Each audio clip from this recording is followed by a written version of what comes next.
Hello children, I hope you're sitting comfortably. Anna Janet back here to read you another story, and this is an anonymous writer, and the story is Whippety Stourie. It's spelt really strange, Stourie, so we'll find out what this is. It's in the section of good deeds of the 5-minute story. There was once a gentleman that lived in a very grand house, and he married a young lady who had been delicately brought up. In her husband's house she found everything that was fine tables and chairs, fine looking glasses and fine curtains.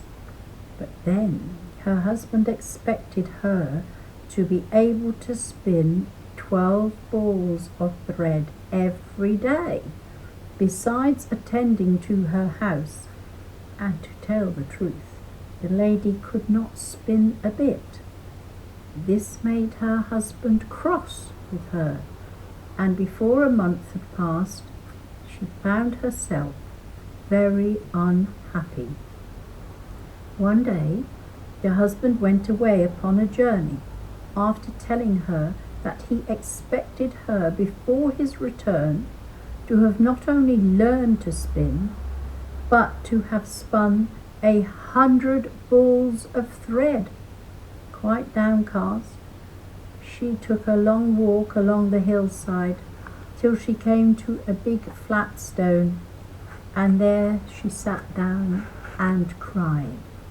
By and by, she heard a strain of fine music, coming as it were from underneath the stone, and on turning it up, she saw a cave below, where there were sitting 6 wee ladies in green gowns, each of them spinning on a little wheel and singing, "Little knows my dame at hame, that Whippety Stourie is my name."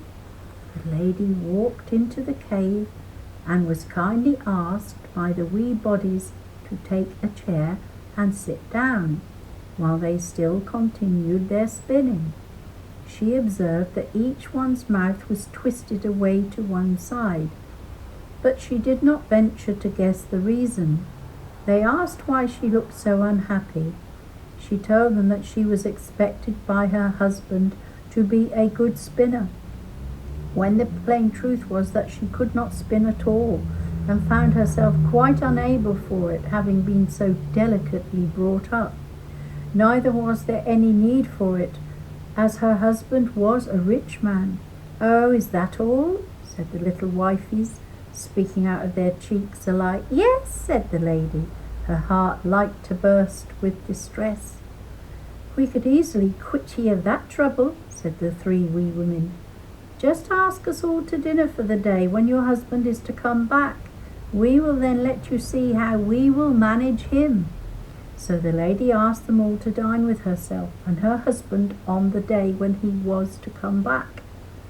When the good man came home, he found the house so occupied with preparations for dinner that he had no time to ask his wife about her thread, and before ever he had once spoken to her on the subject, the company was announced at the hall door.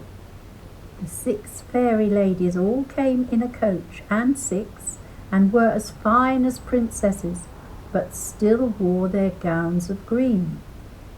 The gentleman was very polite, and showed them up the stairs with a pair of wax candles in his hand, and so they all sat down to dinner, and conversation went on very pleasantly, till at length the husband, becoming familiar with them, said, "Ladies, if it be not an uncivil question, I should like to know how it happens that all your mouths are turned away to one side."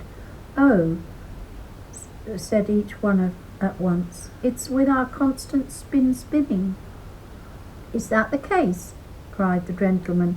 "Then John, Tam and Dick, make haste and burn every rock and reel and spinning wheel in the house, for I will not have my wife to spoil her bonny face with spinning." And so the lady lived happily with her good man all the rest of her days. God bless you all.